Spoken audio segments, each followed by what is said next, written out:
Olá, estamos de volta com mais uma edição do Debaixo da Moita Podcast. Eu sou Edson Moita, o Moitinha, e olha, eu trago hoje para bater um papo com a gente uma pessoa que é de Frecheirinha, da nossa cidade, salvo engano, o primeiro frade de Frecheirinha, inclusive do meu bairro. Seja muito bem-vindo, Frei Jefferson.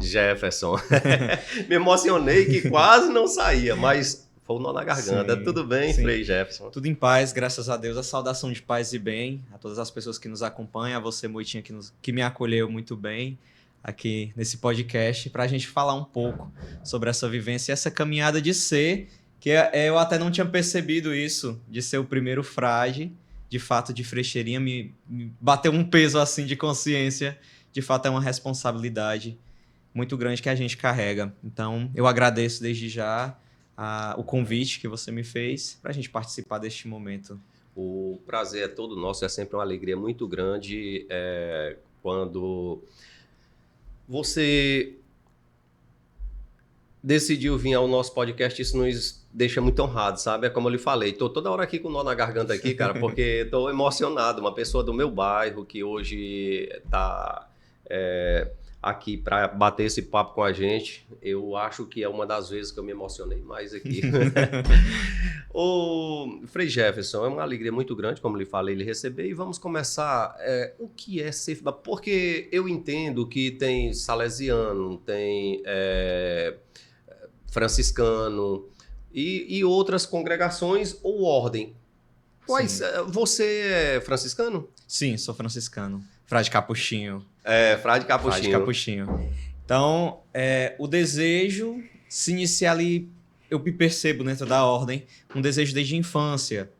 Eu sempre busquei viver essa vida voltada à igreja, mas nunca tinha essa percepção de ser um diocesano. O que eu achei muito interessante é porque eu só conhecia diocesanos, que são os padres seculares, como o nosso pároco daqui mesmo de Frecheirinha. E o conhecimento com os frades foi dado através das Romarias a Canindé, que é um dos lugares que a gente visita bastante quando estamos por aqui. O ser frade, o que é ser frade?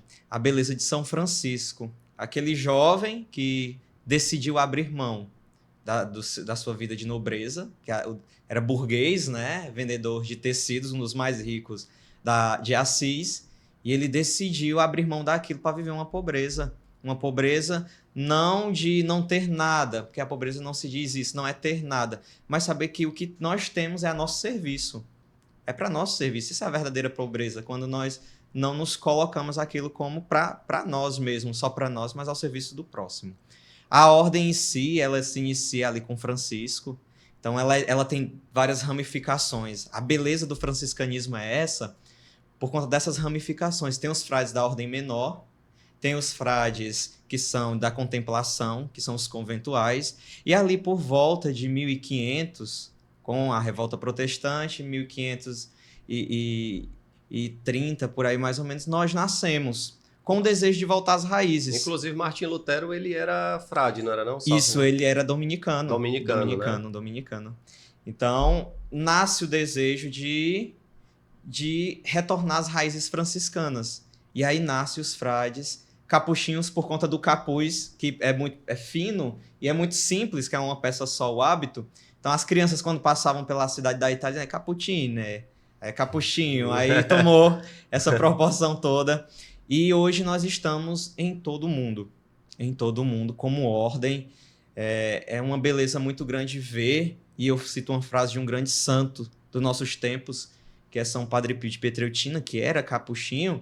Ele dizia que a maior beleza de São Francisco é que depois de 800 anos, tantos jovens ainda buscam ser frades. Tem São Francisco como esse exemplo. Então, como ordem, a gente vê essa necessidade de serviço ao próximo, não é isso? Frei Jefferson, o nome Jefferson, ele é de batismo, não é isso? É de batismo. São Francisco, o nome dele era Giovanni de Pietro de Bernardone. Isso.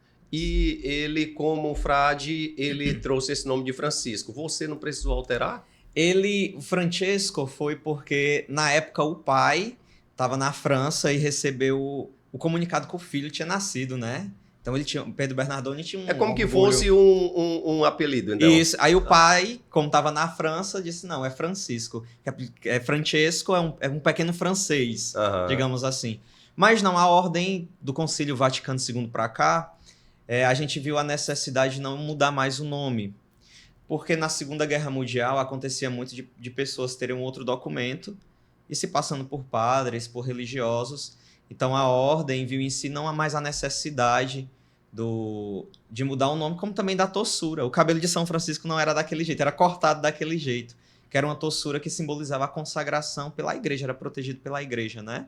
Então, a partir ali do concílio, a gente não viu mais essa necessidade como ordem. Ser frade é a mesma coisa de ser padre? Bom, pronto, vamos lá. O ser frade é irmãos. A gente escolhe viver em comunidade. Eu acho uma das belezas de Francisco foi isso, ele se isolou e pouco tempo depois, anos depois, ele vai e aparece os novos irmãos, né? E ele mesmo diz, depois que Deus me deu irmãos, ninguém mais me precisou dizer o que eu precisava fazer, mas o próprio Altíssimo me mostrou o que eu deveria fazer, viver em fraternidade, viver como irmãos. Então, antes de ser padre, o frade ele tem essa escolha, a liberdade de escolha de, eu quero ser padre ou eu quero ser frade. Que aí tem até aquela frase, só frade. Não, não é só frade, é um irmão leigo, tem que ser irmão.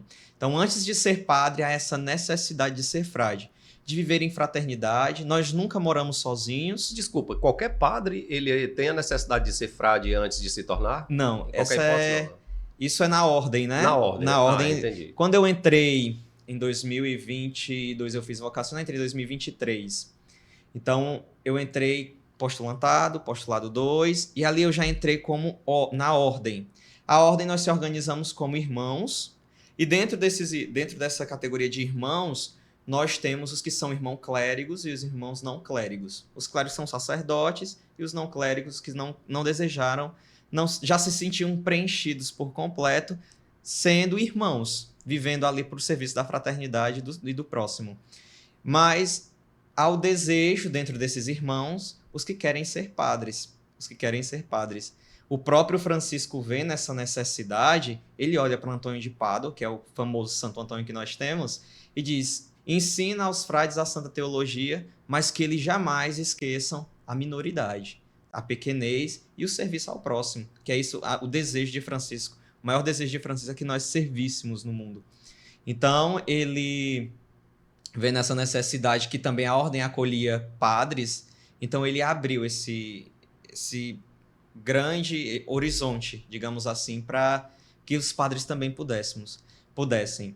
Alguns padres, eles são os padres seculares, né? Os nossos padres, nosso pároco, ele é um padre secular. Então, ele não tem a obrigatoriedade de viver em fraternidade. A vocação dele é diocesana. É aí onde nós destrinchamos dentro da igreja o que é o chamado, né? A aspiração ali dentro. Então, eu aspirei por uma vida em comunidade. E dentro dessa vida em comunidade, que eu me encontrei dentro da Ordem dos Frades, ali eu posso aspirar, sim, pelo sacerdócio. Mas aí é uma decisão minha e a ordem vai ver se consegue. Eu tenho uma aspiração para corresponder àquilo que eu me sinto chamado.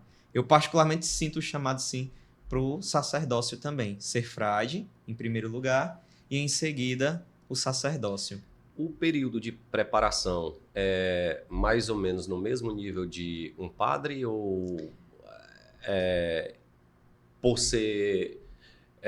ou para ser padre precisa ter uma preparação maior? Pronto. No caso nosso, como ordem, eu acredito que é mais comprido. São ali por volta de 12 anos. Eita! Porque a gente faz o vocacional, que é a gente ainda em casa, faz os encontros na fraternidade mais próxima. A minha fraternidade foi aqui em Sobral mesmo. E faz esse processo de vocacional, onde a gente vai conhecendo a ordem e a ordem vai nos conhecendo. Aí temos o postulado, que se divide em 2 anos, que é chamado postulado 1 e 2. E ali é onde a gente vai se aprofundando mais também, e isso sem ainda iniciar os estudos acadêmicos. E em seguida, o noviciado, que foi a etapa que eu finalizei agora dia 8, recebendo ali meus primeiros votos. Então, o noviciado é o ano canônico, que pelo direito canônico, as ordens e acredito que as congregações tem adotado. As ordens é uma obrigatoriedade, é um ano para conhecer realmente o carisma da ordem e o porquê que eu quero viver aquilo. E ver como realmente Francisco viveu. Então, e aí vem o processo da filosofia, vem entre a filosofia e a teologia um ano de pastoral, e aí para os que querem ser padres, a maioria das províncias, algumas províncias decidem assim, não vou fazer só a filosofia, e o frade que não quer ser padre, ele pode escolher outro caminho que ele possa fazer para que possa servir à fraternidade. Como ele quiser fazer uma medicina, quiser fazer uma administração, uma psicologia. Já para os que querem ser sacerdotes, eles têm a obrigatoriedade de fazer tanto a filosofia quanto a teologia. Então esse é um método que no final das contas você leva ali, bota mesmo ao pé da letra, leva uns 12 anos. É maior do que da diocese, que você já entra ali já no processo, se preparando para iniciar no ano seguinte a faculdade. Mas é puxado, né? Sim. Frei, Frei Jefferson, é assim, eu já assisti alguns filmes, você deve ter visto alguma coisa também sobre convento, e muitas das vezes eles deixam naqueles filmes a impressão de que lá você vive uma vida muito restrita e às vezes até injusta. Tem alguma relação com isso daí ou não procede? Ali eles tentam afastar as pessoas dessa ideia. Qual é ali? De fato... Ou se refere ao passado, desculpa. Sim, eu acredito que se refere muito ao passado. Hoje, com o avanço da psicologia, a gente trabalha muito nessa área de humanização. Acho muito bonito os frades que agora trabalham, porque a gente tem a formação, tem os frades ali que eles vão trabalhar a formação dos que estão entrando agora. Então, eles meio que humanizaram. Então, a gente vê aqueles cilícios, aqueles chicotes, aquelas coisas ali, acontecia mesmo, tinha aquilo, porque era uma correspondência da época. Eles entendiam que na época era necessário, não tinha uma abertura. Hoje não, hoje a gente consegue entender que há problemas que você, com a terapia ou até mesmo com a conversa, uma abertura na fraternidade, você consegue resolver. Não há mais aquela necessidade daquele extremismo, mas de fato aquilo acontecia.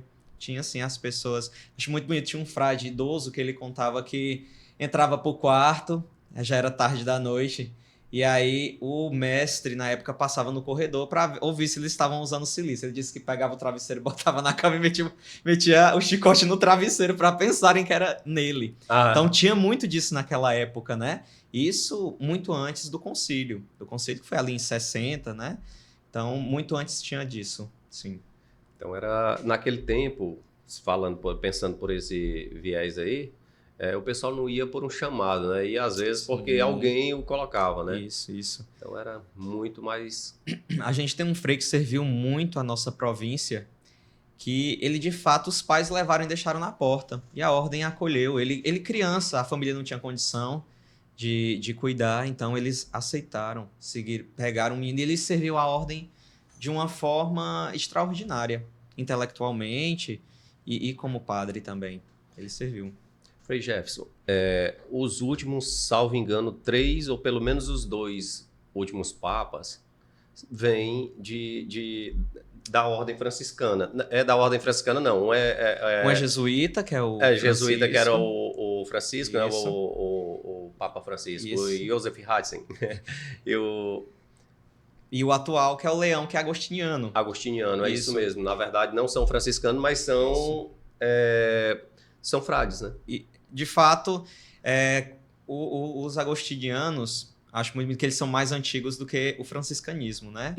São Francisco agora vai fazer... A gente está no ano de 2025 que nós celebramos os 800 anos do Cântico das Criaturas, que foi um cântico que Francisco compôs louvando tudo, inclusive a morte.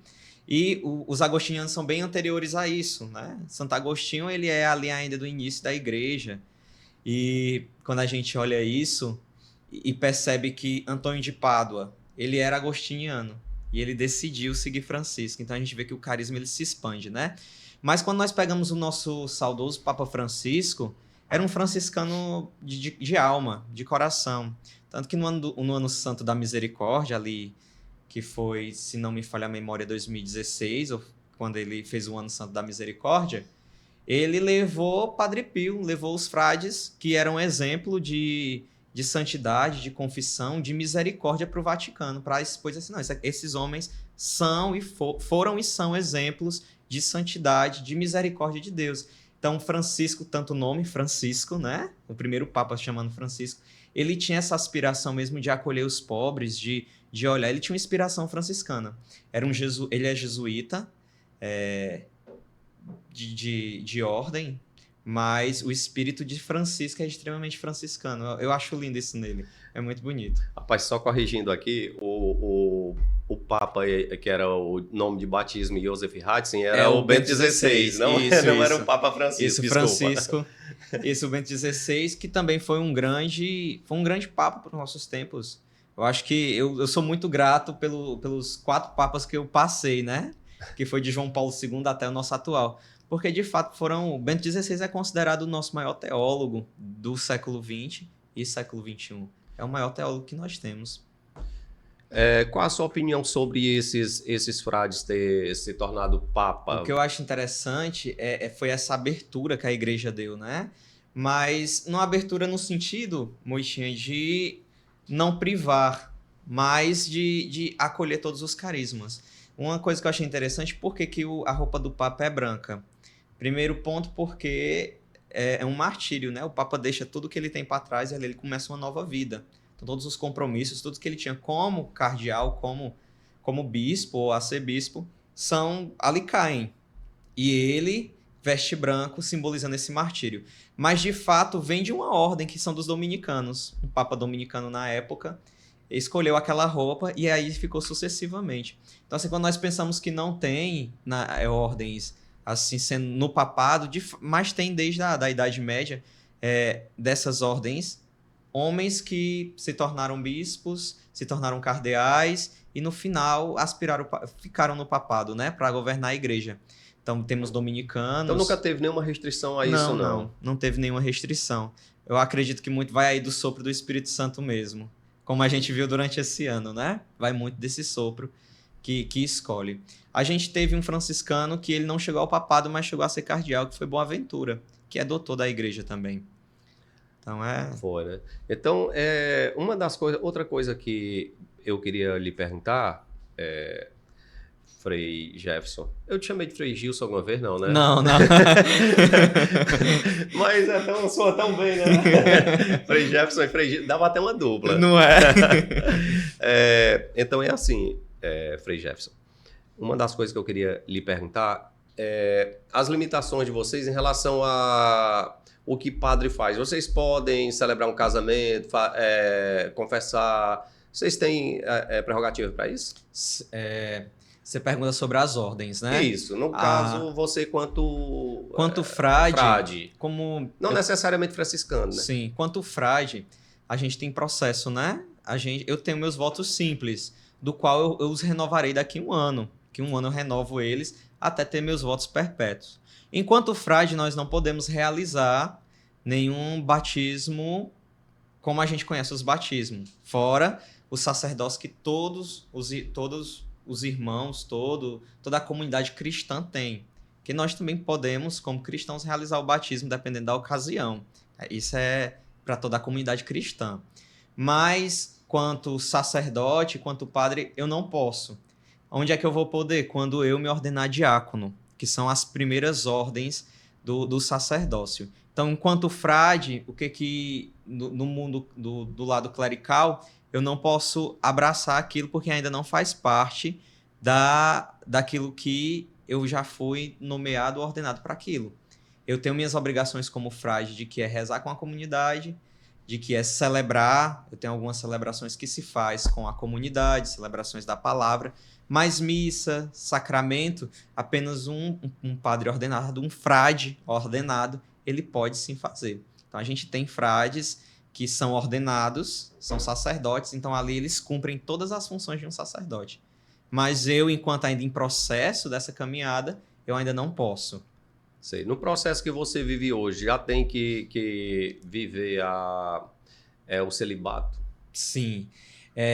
No dia 8 de dezembro desse ano, a gente se prepara 3 anos assim, e o último ano com intensidade muito forte, para fazer os votos. Tem uma diferença muito grande entre os votos e a vida do celibato dos sacerdotes seculares, né? Uhum. Porque os votos, Moitinha, ele vai muito além. Eu gosto de dizer uma coisa que meu mestre me perguntou uma vez, assim, o que é ser frade para você? Para mim é antecipar a eternidade, porque lá todos viveremos como irmãos, não é isso? Então, ele olhou para mim, a gente conversando sobre isso, e aí para nós é votos. Como frade nós temos votos, votos a Deus. Então, o voto de pobreza, que na verdade é sem nada de próprio. Voto de castidade, que não é o celibato, mas a castidade em si é É consagrada a semelhante, Deus, né? isso. E o voto, pobreza, castidade e a obediência. Muitas das vezes nós se perguntamos e vemos assim, o que é mais difícil de se viver dos 3 votos? A gente pensa assim, logo de cara a castidade, né? Por ser jovens e sermos homens, mas na verdade é a obediência. Porque se nós vivermos a obediência, tanto a pobreza quanto a castidade, ela é vivida. E a diferença entre o secular e as ordens hoje é porque se um dia, digamos que no início da igreja os padres eram casados, se um dia a igreja decidir que os padres podem casar, os seculares podem. Nós não podemos porque nós antecipamos a vida eterna. Nós não podemos porque vivemos agora o voto. Essa é a grande diferença entre o celibato e a castidade. Os padres seculares, eles vivem, são chamados a viver a castidade também, mas vivem como celibato. Mais um dinamismo pastoral, né? Mais um dinamismo pastoral. O nosso não, o nosso é uma antecipação da eternidade. Tá mais dentro do contexto canônico ali, no dia que for qualquer alteração, no caso dos padres que são obrigados a viver obrigado não, né? Devem viver o celibato, Sim. né? No dia que tiver qualquer alteração, por opção dele, se quiser casar ou namorar, pode. Isso, se houver, que isso é uma coisa que não se discute, assim, o Papa sempre foi muito objetivo nisso, né? Francisco mesmo disse, não tem necessidade de casar, mas se um dia, digamos que acontecesse, não teria nenhum problema o matrimônio, visando que também é um dom de Deus, né? O matrimônio é um dom de Deus, é uma graça edificante. O Papa Francisco chamava de primeira igreja, a família é a primeira igreja. E só que para nós, como frades e padres dentro da ordem, para nós não podemos, porque antes de sermos padres, nós somos frades. Essa é a grande diferença aí, esse dinamismo. E para ser padre hoje, você demoraria quanto tempo? Eu estipulei uns 7 anos. Uns 7 anos. Falta isso aí. Seria hoje para você se tornar padre? Porque deixa eu lhe falar aqui o que está. O Frei Gils, né? Sim. Citando aqui como exemplo o Frei Gils, hoje ele é padre, né? Uhum. Mas mesmo assim ele continua Sendo Frei frade. Gils. Isso. Usa não sei como... O hábito dele. O hábito, né? Isso. De frei, mas ele tem toda a prerrogativa de padre, Isso. né? Porque ele é ordenado a padre. Isso. Mas ele deixou... Como é que funciona? É no mesmo... Ele tem a mesma... Eu queria explicar se ele é a mesma situação do padre daqui, padre secular, por exemplo, do padre Emídio, né? Mídio, por exemplo. Sim. É a mesma situação? É outra linha de se tornar padre, outro caminho? O caminho do sacerdócio é o mesmo. Ali nós somos ordenados para o serviço da igreja. É onde entra a questão da obediência. Onde é que está a obediência dos frades, né? Ao superior e ao ordinário local, que é o bispo daquela diocese onde nós nos encontramos. Mas é o mesmo caminhar, usa-se a roupa religiosa, os paramentos, se você observar do Frei Gilson, quando ele vai celebrar a missa, é do mesmo de um padre. Só a única diferença é que ele vive dentro da congregação dos Carmelitas do Espírito Santo, que é a congregação dele. Ele vive o ser frade, ele vive em comunidade, vive o carisma que ele abraçou e ali dentro ele exerce a função de sacerdócio. Para a igreja e para a comunidade cristã, ele também, além de frade, ele continua sendo padre. Ele é sacerdote e ele exerce todas as funções que são necessárias para um sacerdote como o Padre Emídio, que é secular. A grande diferença é essa, como eu falei no começo, é se viver em comunidade, que nós escolhemos antes do sacerdócio chegar, a gente escolheu ser frade. Ele e você, no caso, que vocês escolheram ser frades. Sim. Vocês devem obediência ao bispo? A hierarquia da igreja, ela sempre vai... A gente começa a observar de cima para baixo, né? Uhum. Jesus, o Papa, os cardeais, os bispos, e sucessivamente. A nossa obediência é ao nosso geral, é ao sucessor de São Francisco, que é o Frei Roberto Genuín, nosso geral, italiano. E a nossa obediência ao bispo, como é que se dá? Por ser igreja. Nós temos a unidade da igreja. Então, digamos que a gente tem uma fraternidade em Sobral. Tudo que nós vamos resolver no Santuário São Francisco, ele é dialogado com o bispo. Querendo ou não, nós temos uma obediência, que nós chamamos de obediência caritativa, com o bispo. Porque, querendo ou não, na hierarquia da igreja, ele está superior. Agora, em questão de obediência de transferência, ordenações, deixar ficar, permanecer, viagens, coisas maiores, a gente vai para o ministro provincial, primeiramente, que nós temos, e, se necessário, ele envia a Roma para o ministro geral, que é o nosso sucessor. Isso foi interessante porque no início do franciscanismo, Francisco viu essa necessidade de um protetor. O protetor dele foi o cardeal, eu não vou lembrar o nome dele, mas foi um cardeal que futuramente se tornou papa. Foi o cardeal protetor da ordem. Então, Francisco ele sempre via essa submissão à igreja como necessária. Ele dizia assim, se encontrasse um anjo e um padre caminhando em um caminho, ele saudaria primeiro o padre, porque o padre é quem traz Jesus à terra. Olha aí. Então, essa obediência ao bispo, ela é muito caritativa. Ela é muito caritativa. Nós não devemos essa obediência de ele quer nos tirar de um lugar e mandar para outro. Ele pode, porque a diocese é dele. Né? Sei. Ele é o ordinário local. Então, nós, por uma submissão de amor, de carisma e de respeito por quem ele é, a gente se submete. Agora, quem nos dá a profissão, quem nos dá ordenações, isso parte dos nossos superiores, que é o ministro provincial e o ministro geral. Pronto. E a questão daquela região episcopal? Como tem o pessoal da região de Sobral, fica sempre numa determinada área. Isso. No caso do frade, tem uma região limitada ou pode andar em todo o Brasil, em todo o planeta? Sim. Como é que é isso aí? A gente se divide em províncias. Nossa província é muito jovem. Eu acho que você até falou lá no começo, né? Isso. Nas províncias, só que eu não... A gente se divide nessas províncias. A minha província, ela é PROCEP, província do Ceará e Piauí. Onde nós podemos atuar como frades é nesses dois lugares. Não nos impede de, se nós somos solicitados, como a gente tem freis agora em Cuba, tínhamos freis em Cuba, tínhamos freis na Itália e temos freis nos Estados Unidos. Se a gente é solicitado, também podemos ir. Mas, claro, isso tudo tem que ser dialogado com o ordinário local. Tudo tem que ser muito bem estipulado. Porém, provincialmente, onde eu posso, como território episcopal da diocese, há um território provincial, como província onde eu posso atuar é nessas áreas, tanto do Ceará quanto do Piauí, como participante dessa província, né? A província do Ceará e Piauí. E durante esse ano eu morei com mais 2 províncias, que foi a província do Nordeste e a província da Bahia e Sergipe. E a minha, claramente. E aí a gente morou junto porque a ideia de frades, a gente não pode apenas se prender à província de origem. Entender que ser frade é para o mundo. É para o mundo. Por isso o grande desejo de Francisco de sempre estar em contato com os outros. As mudanças de local, nunca se apegar muito a um lugar, mas no momento que for necessário ter que partir. Essa saída, ela é sempre mandada ou você pode escolher? Antigamente, era de fato uma carta que chegava por debaixo da porta, pronto, não tinha muito o que questionar. Hoje não, hoje nossas constituições elas falam de uma obediência caritativa. Na base do recebo, aceito. Isso. Aí o nosso superior, que é nosso ministro provincial, ele, num capítulo ou numa assembleia, ele conversa com toda a fraternidade, com todos os frades, e pergunta a situação de cada um, e cada um coloca a sua forma de que para onde quer ir, para onde tem desejo de ir, para onde tem necessidade de ir. E ali a obediência acontece e é transferido.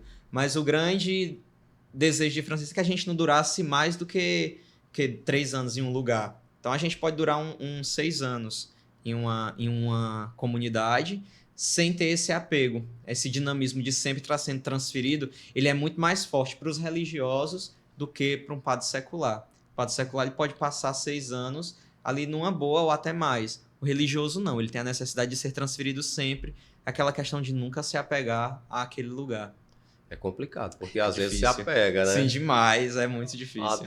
Até porque essa questão de vocês viver, não o celibato, né? Mas no caso a castidade, acaba que não, tipo assim, não construindo uma família em casa, mas a família é a comunidade. Aí você não tem como não se apegar. Exatamente. Ali você vai ter filhos, ali você vai ter irmãos, ali você vai ter pessoas que você, né, Sim, por afinidade traz. Aí a saída eu acho meio complicado. É um momento difícil, viu? Sim. Eu achei interessante porque lá na Bahia, onde eu estava morando, eu passei 1 ano. E na minha saída, quando a gente realmente foi para casa, veio para as férias, foi quando eu vi e disse assim, meu Deus, eu tive pais e mães aqui, tive irmãos, mas em todas as fraternidades que eu passei, eu nunca tive um filho. Um filho, assim, que eu tratasse como filho. E nesse lugar eu encontrei uma pessoa que eu tratei como um filho. E assim, tenho um carinho muito especial e acompanho, claro, a caminhada dele também. Então, de fato, fica esse Cara, é amor, um amor de família um amor mesmo, de né? família. A gente encontra pais e mães que se doam pela gente nesses lugares. Por isso que Francisco dizia, o pai e a mãe de um frágil é o pai e a mãe de todos. Porque realmente é essa grande... É uma família muito grande, se abre a esses horizontes. Claro que a gente não esquece de nossa família de origem, mas essas outras pessoas, elas sempre estão muito presentes e se tornam nossa família também. Um padre já esteve comigo aqui e ele falou na questão da solidão. Ele disse que sempre quando esteve ativo, né, como padre, ganhava bem, ele até falou, ganhava bem, era muito respeitado onde eu chegava, então muito querido por todo mundo, mas chegou um momento que o amargor ali de quando eu chegava na minha casa, né, me sentia sozinho ali, aquela solidão me fez eu sair da ativa. Ele disse que não é ex-padre porque não tem ex-padre, né? Mas Sim. ele hoje é noivo, né? E ele disse que não tem o que falar de ruim, mas assim, no seu caso, você já viveu um momento assim a ponto de pensar em sair? De sair, não. Mas esses momentos de solidões, eles são muito cheios. É interessante porque foi um dos motivos pelo quais eu quis a vida religiosa. Porque a gente, como vive em comunidade, você saiu do seu quarto, você já encontra um irmão ali, já pode estar conversando. Sim. E eu viso a vida atual hoje dos seculares como uma vida de solidão. De fato, é muito difícil. O ser humano, isso é psicologia, o ser humano ele não nasceu para viver sozinho. De jeito nenhum, a gente tem que viver em sociedade.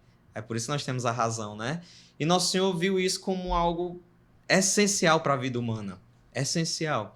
E os momentos de solidão, eles são fortes, não apenas na vida consagrada, na vida religiosa, na vida dos sacerdotes, mas em um contexto social hoje muito maior. Com a ascensão das redes sociais, das mídias sociais, hoje, quando a gente pode observar, há um gráfico de solidão intenso.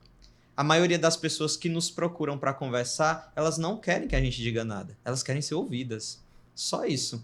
Aí é engraçado que a gente sente, aí na hora de falar, você não precisa falar nada.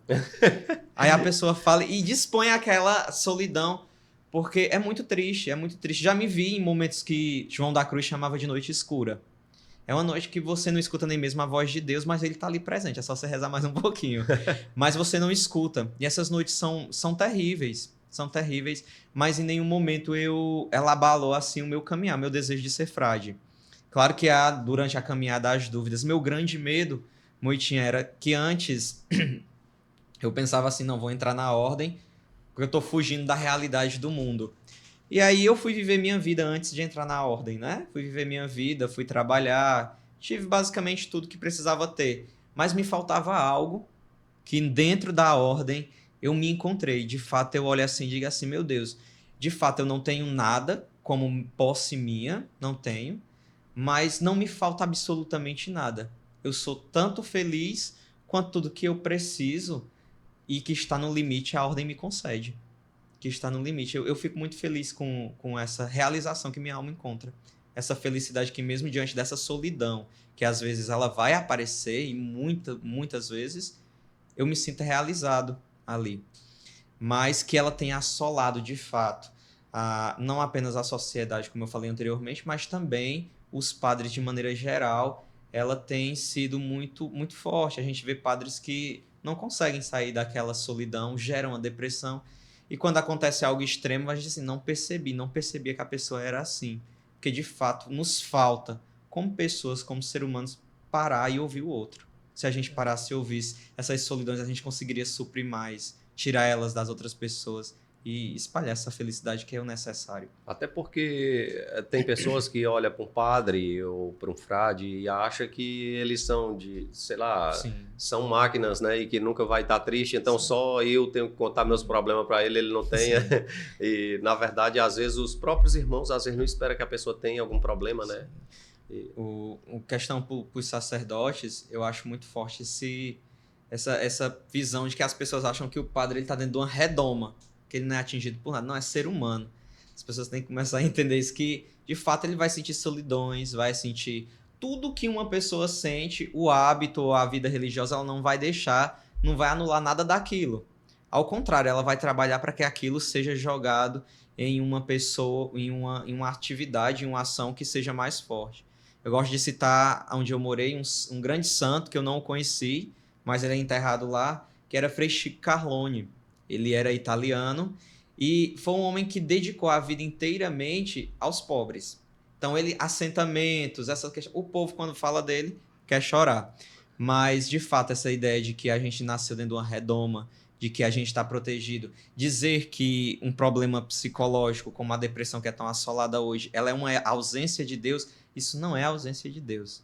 Isso, na verdade, é uma percepção muito arcaica e ferida da nossa sociedade de dizer que uma pessoa que está com depressão, algum problema psicológico, está com ausência de Deus. De jeito nenhum. Ao contrário, a pessoa está resistindo porque Deus está ajudando. Senão ela já tinha se perdido. Então, eu acredito que é mais um problema que vem de uma raiz humana que precisa ser trabalhada. Frei Jefferson, você, na ordem, tem... Eles...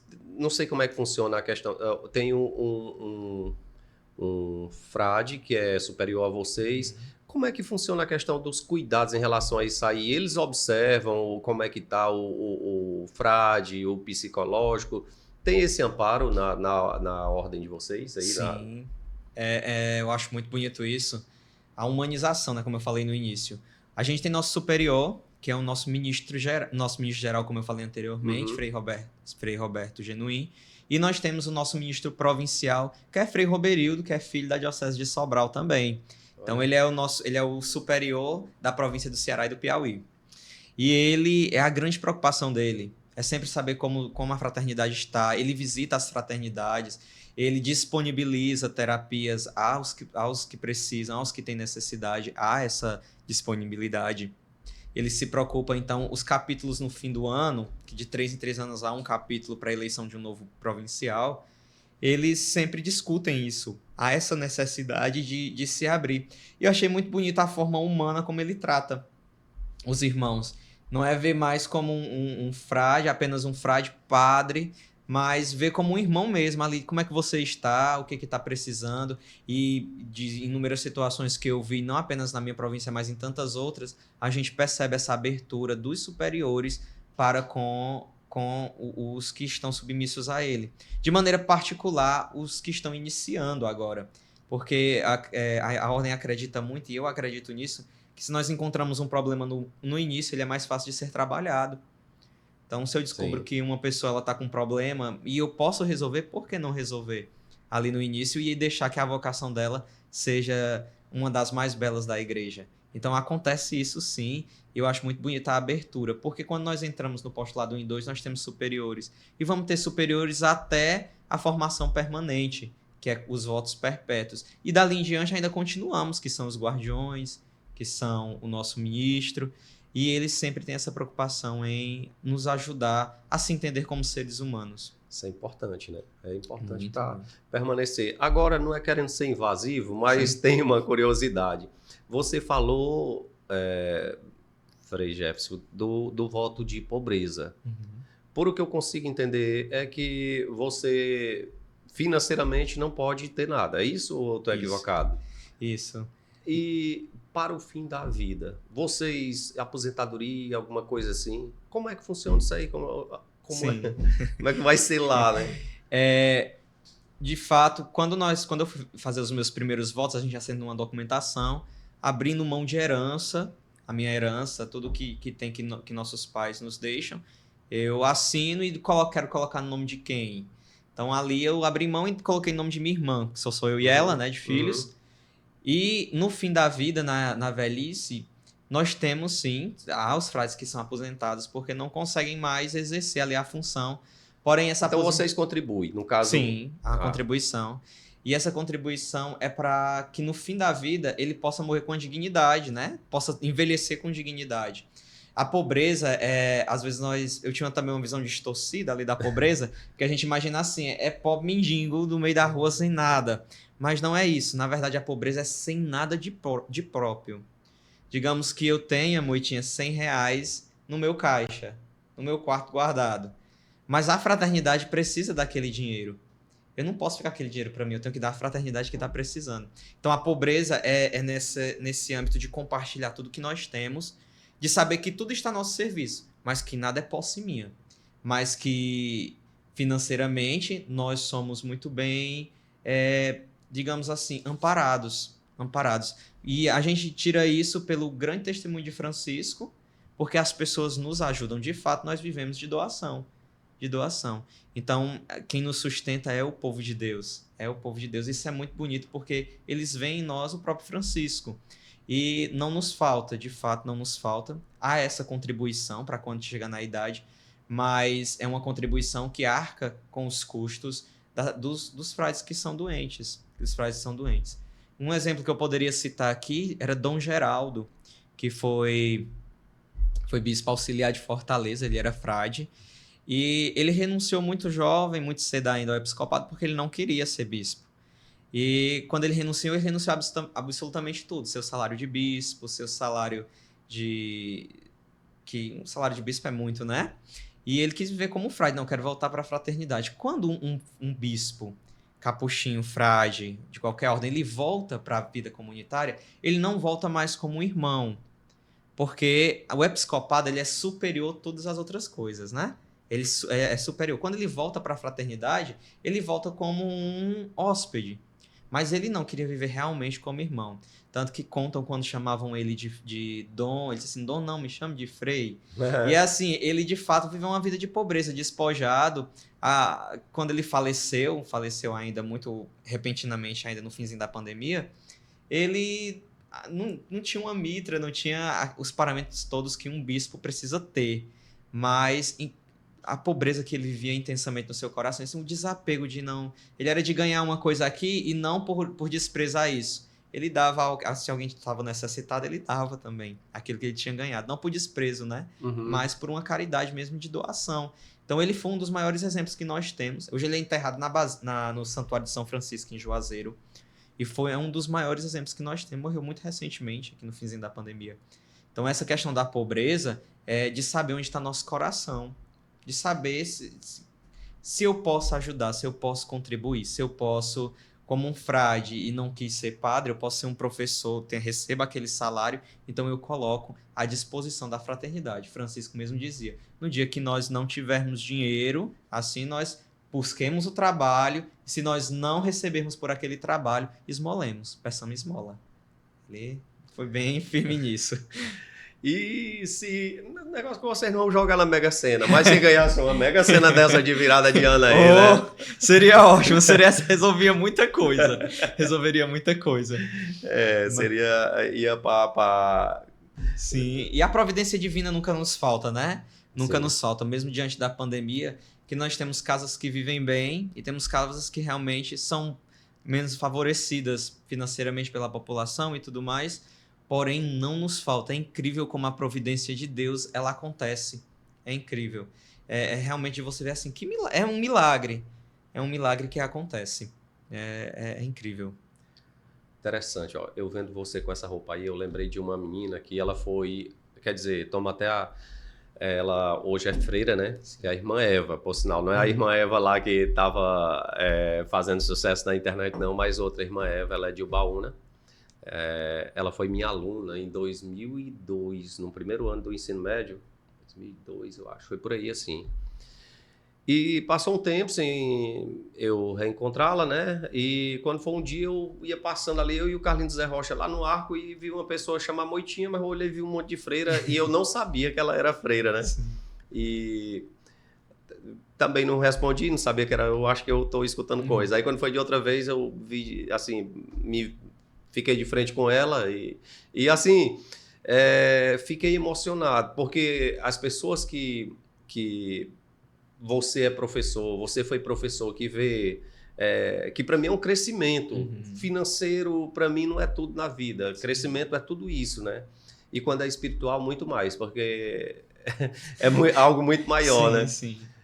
Mas, na verdade, o que eu ia falar é que uma vez eu vi ela sem a roupa de freira, ela estava em casa, era limpando a casa com uma roupa normal, sim. Muito bem vestida. Sim. Só que eu já achei foi estranho, sabe? Eu vi ela uns 3 dias de freira. No seu caso aí, você usa com frequência, não? O hábito no noviciado ele é bem mais exigido, né? Que foi o ano que passou. No noviciado, você saiu na rua, você tem que ir de hábito, que de fato é para sentir o peso dele. Ele é marrom, vou explicar ele e depois digo o motivo. Pronto. Ele é marrom porque simboliza a cruz. Ele é uma peça só. Se eu tirar ele e colocar aqui, você vai ver que ele é uma peça só e em formato de cruz. Então, de fato, é pro frade se vestir da cruz de Nosso Senhor Jesus Cristo. Não há mais essa obrigatoriedade de estar sempre de hábito. Então, às vezes, quando eu venho na frecheirinha, ou às vezes quando eu vou na rua resolver qualquer coisa, ou às vezes eu quero sair, eu uso insígnias, eu uso uma cruz no pescoço, ou um anel, e para simbolizar ali a consagração. Mas não tem mais essa obrigatoriedade de usar o hábito direto. Eu já posso tirar. Que isso também foi no Concílio Vaticano II que foi tirado. Até lá, eram obrigados a usar sempre o hábito. Os padres também eram obrigados a usar sempre a batina. E a partir dali foi sendo não foi tirado, mas foi flexível, né? Principalmente em lugares quentes, foi mais flexível. Porque imagina a pessoa de hábito no sol da frecheirinha, ali umas 12 da tarde, né? Usar na Europa é fácil. Agora, uma frecheirinha aqui na Itália é fácil. Exato. Agora em Teresina, imaginei. Meu Deus do céu, naquela avenida Frei Serafim mesmo, que cozinha. Então, essa flexibilidade de usar o hábito. Graças a Deus, essa flexibilidade. Mas é um sinal, né, da consagração. Interessante, viu? São cada congregação, cada irmandade assim, se posso chamar assim, né? Sim. Padre, ainda hoje tem uns que usam. O padre Júlio, qual né? Era o padre Júlio, né? Era o padre Júlio que usava direto a batina. Usava direto a batina. Eu achava legal. Mas tem uns que hoje já não, só usa na hora de celebrar, né? Mas até esse clésima, os padres diocesanos usam, né? Um clésima, aquele negocinho que segura aqui na roupa, isso. Eu sei. Ele é de origem protestante do norte-americano, né? Eu não sabia não. Ele iniciou ali com o protestantismo e aí a igreja, os padres aderiram a usar o clésima, mas ele é de origem protestante. Mas é um sinal também ali para mostrar que é sacerdote, é consagrado àquela vida, né? Um dos primeiros que eu vi pregar somente com o clésima, ele foi o Padre Léo.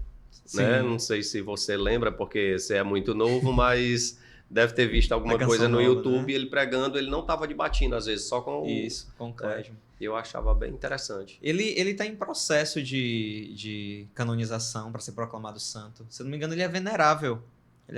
Foi um grande santo dali na Canção Nova. As pregações dele belíssimas. Mas, de fato, ele usava, eu lembro. Eu lembro, assim, com os vídeos depois que eu assisti, YouTube, né? Isso. Até porque ele foi ficar mais conhecido, tô falando de Brasil, né? Sim. Depois que ele morreu. Né? Num período que ele estava ainda pregando na Canção Nova, ele era menos conhecido do que depois do falecimento dele, né? Frei Jefferson, eu queria falar um pouco sobre o Ano da Esperança. Esse ano tiveram muitas coisas boas, né, na Igreja Católica. Eu queria que você falasse sobre também a canonização do Carlos, né? O Carlos, ele era um jovem, né? Um rapaz, salvo engano, 15 anos, né? Por aí assim. Então, eu queria que você falasse um pouco sobre esse assunto. Certo. O ano jubilar para a gente foi o ano necessário, né? O ano da esperança. O Papa Francisco, ele abre ali o ano da esperança com o lema lá de Romanos, a esperança não decepciona. E ali Francisco, ele foi um sinal na abertura do ano santo. Essa abertura se deu ali perto do Natal, antes do Natal, ali se abriu o Ano Santo, as portas santas se abriram, que são portas que são abertas a cada 25 anos. Então, a cada 25 anos se abrem as portas para se celebrar o ano jubilar de Nosso Senhor Jesus Cristo. Esse ano, os 2025 anos da encarnação dele. E aí, quando essas portas são abertas, a igreja concede indulgências para quem rezar pelo Papa e cumprir os preceitos necessários para resolver, para receber a indulgência. Indulgência é o perdão de todos os pecados. É a plenitude, né? Ali você recebe a indulgência, plenária, todas as culpas, quando você confessa, já são todos absorvidos com todos os critérios que são necessários. Pois bem, já do ano jubilar com Francisco ele dá a benção Bet Orbe muito debilitado ali no domingo da Páscoa.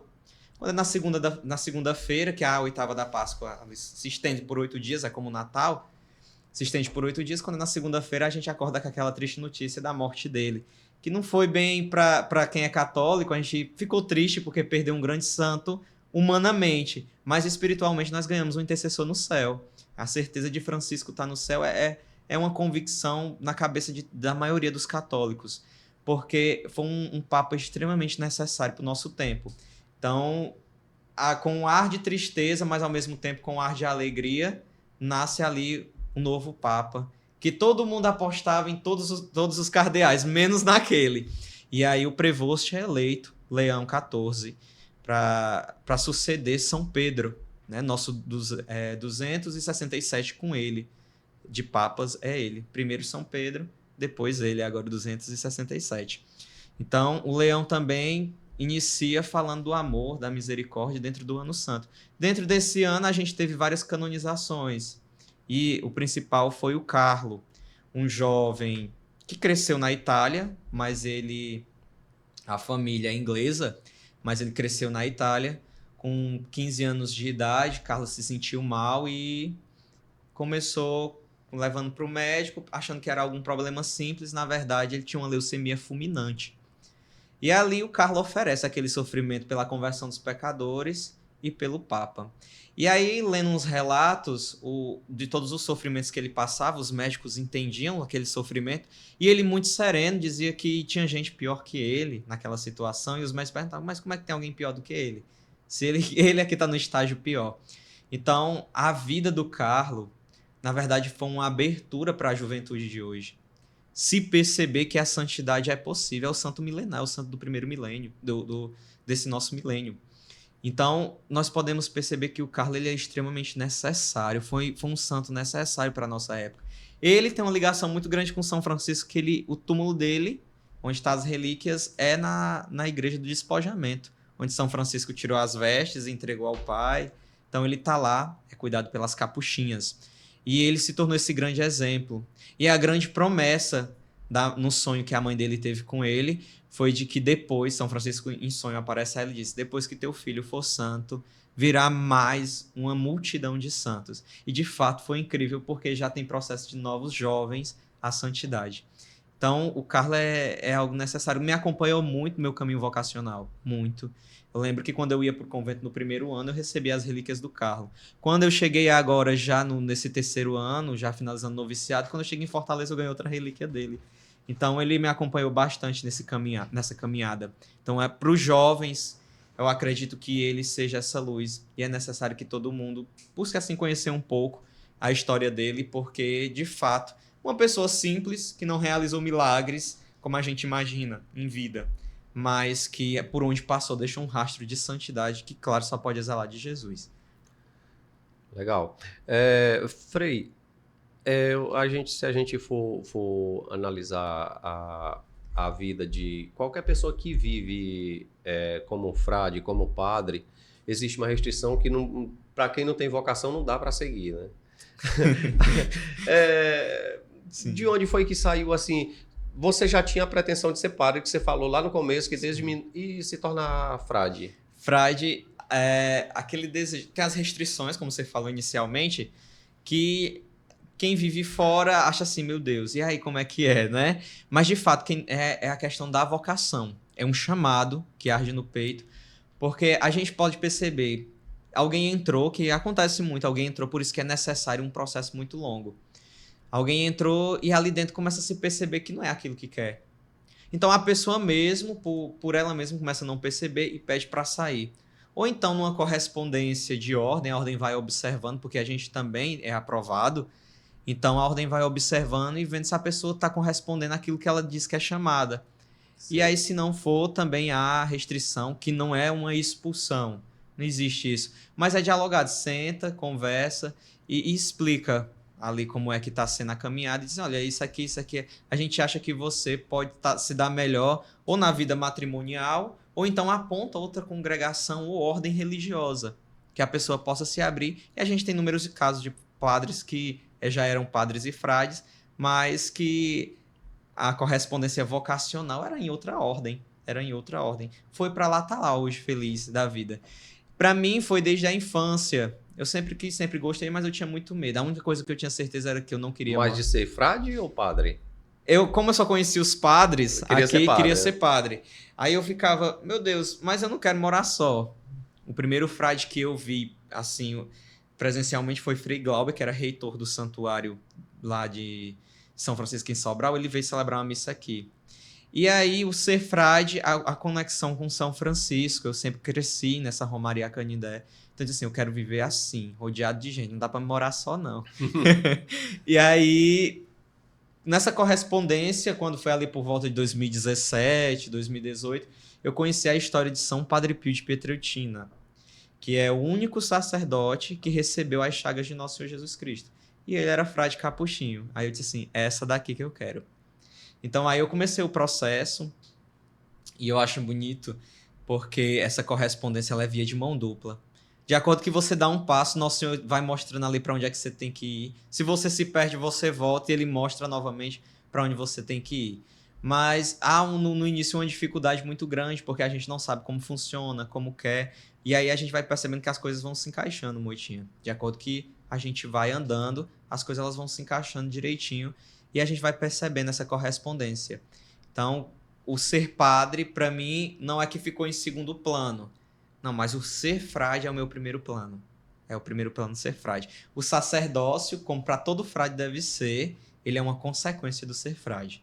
Uma consequência pastoral, uma consequência de necessidade da igreja, uma correspondência também. Porque também, se for ordenado um irmão leigo, que não quer ser padre, ele for ordenado, ele não vai ser feliz e nem vai fazer sua ação feliz. Então não dá certo. Então é uma outra vocação dentro da vocação religiosa. Então esse ser frade é que me chama a atenção. Meu mestre olhou para mim uma vez e disse assim, você não dava para morar num não é mosteiro que eles chamam, no eremitério, porque você não dá pra ficar sozinho, você tem que ficar conversando. Então, por um nível aí não dá pra assumir nem uma paróquia. Sim. Eu disse assim, não, eu tenho que viver com comunidade. A gente assume algumas paróquias, mas sempre em comunidade. Sempre em comunidade. Eu queria entrar num assunto, mas ele é um pouco polêmico. Tem algum problema pra você? Não, nenhum. Frei Jefferson, o fato da pessoa ser frade. Vamos falar aqui de você. Você, depois de frade, você já se apaixonou por alguém? Bom, assim, visivelmente eu me percebo que não. A gente percebe quando a paixão chega, ela lhe derruba, né? É como uma dose de dopamina ali que lhe derruba na hora. Particularmente não, mas também não estou isento disso. Eu acho bonito quando nós entendemos de que quando nós vestimos o hábito, quando nós entramos na ordem, nós não deixamos de ser seres humanos. Tudo que um ser humano sente, a gente vai continuar sentindo. Agora, são as escolhas que nós temos que fazer. Eu, particularmente, ainda não me apaixonei, assim, de ficar, que a gente fica sem comer, fica sem dormir, apaixonado, só pensa na... Não, isso nunca aconteceu depois de ser frade. Mas já acompanhei casos e situações que, de fato, a pessoa simplesmente ficava ali arriada, não conseguia... Frade, padre já também, que estava apaixonado por uma moça e tudo mais, e não conseguia lidar com aquilo. E aí é todo um trabalho que tem que ser feito. Eu, como estou entrando agora, não sou eu que faço esse trabalho, né? Mas é todo um trabalho que tem que ser feito. E a pessoa sofre muito, porque, querendo ou não, ela está correspondendo a uma vocação. Ela tem convicção do que ela quer. E a paixão, ela não escolhe quem ela quer abraçar. Então, é saber que você é capaz de sentir aquilo. Aquilo é um sentimento humano, mas saber de que aquilo vai passar e você não precisa alimentar aquela coisa. A não ser que você se perceba que tá virando amor e você não tem mais, você não tem, nunca nem teve a vocação religiosa, mas tem vocação pro matrimônio. Aí você pode ir pelo esse outro método, esse outro meio. Agora há pouco mesmo teve um problema desse daí, uma pessoa se apaixonou por um padre lá do Mato Grosso, se apaixonou por um auxiliar dele e essa auxiliar era noiva. Sim. E teve um escândalo, salvo engano, o noivo filmou ela ainda na casa, eu acho que até na casa paroquial. Foi, não sei se você acompanhou nas mídias. Tem alguma... Então é assim, foi um escândalo mesmo assim que... o Brasil inteiro ficou sabendo, né? Então foi lá no Mato Grosso e circulou por o Brasil todo. Uma situação dessa daí, o que você aconselharia para alguma... Porque assim, de fora é muito mais fácil de você visualizar e resolver, né? Sim. Então, o que você aconselharia para uma situação, no caso dele? Porque ela era auxiliar dele, estava sempre próximo. Diferente do que você disse, que a pessoa, o certo é quando sente aquilo dali, se afastar. E no caso dela? Sim. Que era auxiliar dele, no caso dele, que ela era auxiliar dele. Então, era uma decisão, assim, que ele deveria ter tomado, né? Uhum. Digamos assim, não, tô sentindo, tô vendo que é amor e eu tô vendo que vai dar alguma coisa. Então, a pessoa, de fato, abrir mão daquilo não é vergonha nenhuma se você se apaixonar e querer construir uma família. De fato, vai gerar uma decepção em torno da comunidade, vai gerar um desconforto. Mas se você tem convicção de que quer casar e de que quer aquilo... você de fato vai lá, abre mão e diz, não, sou homem o suficiente para reconhecer que eu me apaixonei e que vou assumir a moça e vou casar. Agora não fica muito feio quando essas situações acontecem. Na verdade, é uma chaga no coração da igreja, não é isso? É um escândalo para o coração da igreja. Então, não é motivo de escândalo para a gente, assim, de julgar e condenar, mas é algo que, assim, não deveria ter acontecido. Agora tem que ter muito cuidado, Moitinha, muito cuidado, como somos jovens e entramos na ordem, que muitas das vezes, eu vou usar até um nome, que é fetiche. As pessoas são apaixonadas pelos panos. É inacreditável a quantidade de pessoas que aparecem, que dão sugestões, sejam para padres já ordenados, sejam para bispos, seja por frade, seja por seminarista que acabou de entrar. É por isso que de vez em quando casa um padre, né? Isso, né? Porque, assim, agora é aquele, aonde que ele vai ver que realmente... Rale convidaram para casar, não. Depois que eu entrei, graças a Deus, ainda não apareceu, não. Mas é sempre a gente saber onde a gente está se entrando. A gente saber onde a gente está se entrando. Porque, assim, depois que você tira o hábito, as pessoas não lhe querem. Depois que você tirar a batina, as pessoas não lhe querem. A fantasia que foi criada foi no padre. No caso desse do Mato Grosso, eu não sei como se sucedeu depois, posteriormente, mas tem um grande perigo de ser apenas uma ilusão da cabeça da moça, que o padre, eu quero ficar com o padre, a roupa do padre. Mas se de fato ele abrisse mão da vida sacerdotal dele, que ele não deixa de ser padre, mas ele abrisse mão e fosse construir uma família com ela, ela ia querer? Ou se realmente foi só um fetiche por conta da quantidade de pano que o padre usava? Tem isso também, que são os pesos que têm que serem vistos. Não estou aqui colocando a culpa na moça de jeito nenhum. O padre também deveria ter a responsabilidade, né? A responsabilidade, mas jamais também anulando a humanidade. E de que isso acontece não apenas com padre, mas também com pastores, que a gente já viu, já acompanhei alguns casos durante esse ano, que acontecem. Pobre da esposa trabalhando, sustentando ali, e o pastor com a fiel da igreja. Isso também é muito... é uma chaga para nosso Senhor Jesus Cristo. Então é mais fácil você reconhecer isso, não ir tentar justificar a situação que aconteceu, mas assumir, não, de fato eu errei, mas eu estou disposto a me consertar. Acho que essa é a disposição que a gente deveria ter. Isso causa um entendimento confuso. Não sei se é um pensamento maldoso ou às vezes até por inocência. Em algumas pessoas que olha, tá aí, a Igreja Católica quer ser tão certa e o padre... Não é, o padre não é a Igreja Católica, é só uma pessoa que deu um deslize que às vezes nem ele mesmo, naquele momento ele foi o que ele é realmente. Exato. Né? É interessante... o que o Papa Francisco também fez. O Papa Francisco condenou duas grandes polêmicas dentro da igreja no período dele, que foi a pedofilia e o maior escândalo, que nem é os sexuais que tem, mas financeiro. E o Papa Francisco deu um basta. O que foi que ele disse? Não podemos encobrir nenhum tipo de pedofilia na igreja e nenhum tipo de escândalo, seja financeiro ou de relacionamentos. Ele deu um basta nisso. Deu um basta e por isso foi muito criticado no seu pontificado, porque tinha gente que queria continuar com os escândalos. Não, o Papa Francisco bateu o pé e disse, não, isso não vai mais acontecer. Não, ele não anulou tudo. Seria hipocrisia dizer que ele anulou tudo isso. Não, mas reduziu bastante. Escândalos financeiros, escândalos sexuais, pedofilia, que é um dos temas que a igreja sempre discutiu e ela sempre foi e sempre será ali um ponto rígido nisso, que isso é proibido, não deve acontecer. E se acontecer, a pessoa que fez, ela deve e tem que ser punida pelo caso que acontecer, seja quem for. Frei Jefferson, qual é o ponto de vista hoje da igreja em relação à homossexualidade dentro das congregações, dentro das dioceses? Sim. Qual é a opinião? A homossexualidade, ela não é uma doença como tentaram colocar, né? É uma doença. Não, não é.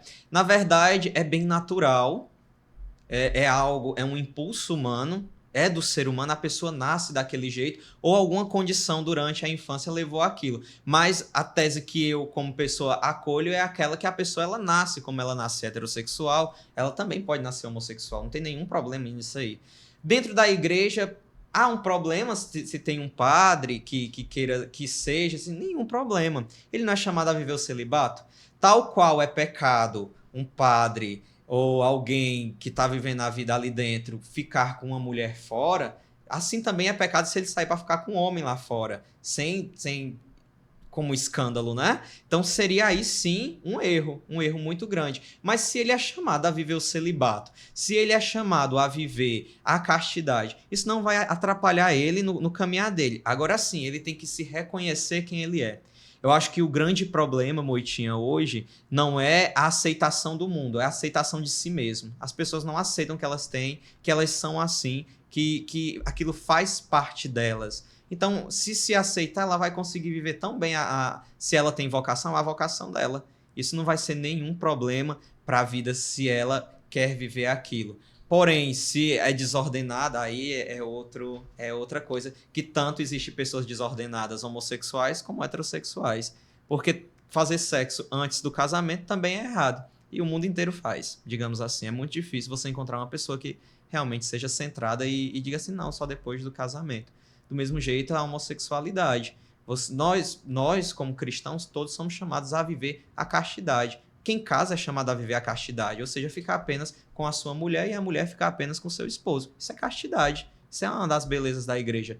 Então, assim, se alguém que é homossexual, ele sente a aspiração por um chamado de uma vocação na igreja, ele tem sim como corresponder a isso, sendo que ele vai viver o celibato. E nós temos hoje, dentro da igreja, pastorais que acolhem pessoas assim. Mas o grande dilema é que elas não aceitam que tem essa tendência, que é a mesma coisa da pessoa ser heterossexual. Elas não aceitam, mas hoje tem pastorais que acolhem pessoas, vão conversar, vão fazer as próprias pessoas se aceitarem como são. Será que o fato de ter coroinhas, porque coroinha mais é homem, já existe Sim. coroinhas mulheres, isso não potencializa, não aumenta as possibilidades da pessoa sair daquela linha de viver o celibato? Complica, e aí, como é que fica? Aí a questão aí será aonde é que está o centro? Eu vejo uma dificuldade muito grande porque o padre, geralmente motorista de padre é homem. Sim. Coroinha, a maioria são homens, né? Sim. E aí... É porque pelo serviço da igreja, antes só quem podia eram homens, né? Uhum. Todo o serviço da igreja. A igreja Ali... ainda é patriarcal, isso, né? Ainda... isso. Então, assim, e o Francisco veio quebrar isso também, essa questão patriarcal, quando ele coloca pro dicastério da vida religiosa uma freira para tomar de conta, que era um cardeal antes. Então ele veio e quebra essa realidade, né? Eu achei muito bonito isso dele. Mas potencializa se a pessoa não for resolvida consigo mesma. É necessário se a pessoa ser resolvida consigo mesma. Assim, não, eu sou chamado a viver a minha vocação, eu fui chamado a viver a vida religiosa, eu fui chamado a ser padre, eu fui chamado, sei lá, a ser bispo, mas que eu saiba viver isso. Eu saiba viver isso, eu abra meu coração para aquilo que eu quero viver. Porque a sexualidade, as pessoas tendem hoje a demonizar, que é uma coisa... Não, ela é uma energia que precisa ser trabalhada. todo ser humano, que é normal, quando eu falo normal, tem todas as funções necessárias, elas têm a sexualidade ali dentro delas. Não tem um fio desligado, né? Não tem de jeito nenhum. É como a ideia de que, depois que se torna religioso ou padre, deixa de sentir coisa. Não, você continua. Agora você tem convicção do que você quer. E a energia, essa energia sexual, ela é usada para o quê? Ajudar os pobres, viver. Eu olho uma Santa Teresa de Calcutá, eu olho uma Irmã Dulce, eu olho um Frei Chico Carlone, pessoas com energia enorme, mas que se doaram com tanta intensidade pelo outro que não encontraram brecha para essas realidades. Aquele velho ditado, mente vazia, oficina do diabo. É isso. Olha, Frei Jefferson, estou muito grato aqui pela sua vinda, espero que você venha mais vezes ao nosso podcast, feliz demais, obrigado pelos esclarecimentos e por ter vindo aqui para a gente bater esse papo. Sim, eu que agradeço, Moitinha, por dar essa disponibilidade de ser ouvido, de poder voltar. A Frecheirinha sempre é muito bom. Onde eu cresci, é a minha terra, eu gosto demais. Ave Maria, viajar o mundo inteiro, mas a terra da gente sempre é a nossa casa, não é isso? Então, eu que agradeço pela disponibilidade, pelo tempo que tirou para poder me ouvir. E espero sim retornar, se Deus quiser. Conto com a oração de vocês por essa caminhada que ainda tem um processo aí para ser feito. Então, peço que rezem por mim. E eu trouxe uma lembrança para você. Olha aí. É muito simples. Obrigado. Para você colocar, é claro, onde você quiser. Uma lembrança muito simples, muito simbólica. Pode. Rapaz. Ela é a bênção de São Francisco, que ele deu ao Frei Leão. Essa folha ela veio de Assis. Durante esse ano que nós celebramos os 800 anos do Cântico das Criaturas. Então, essa é a bênção que Francisco dá a Frei Leão, que é a mesma bênção de Santarão. Então, para abençoar sempre você, sua família, e o trabalho que você faz, que eu acompanho e gosto bastante. De fato, é um dos trabalhos que foi essencial para a nossa comunidade. Essencial. Muito obrigado mesmo. Não qualquer presente, não. Câmera, é um presente top. Gostei, muitíssimo obrigado mesmo. Então, muito obrigado, Moitinha. Que Deus abençoe. Amém. Muitíssimo obrigado por ter vindo. Estamos juntos. Valeu. Tchau, tchau. Bom final de semana a todos e até a próxima, se Deus quiser.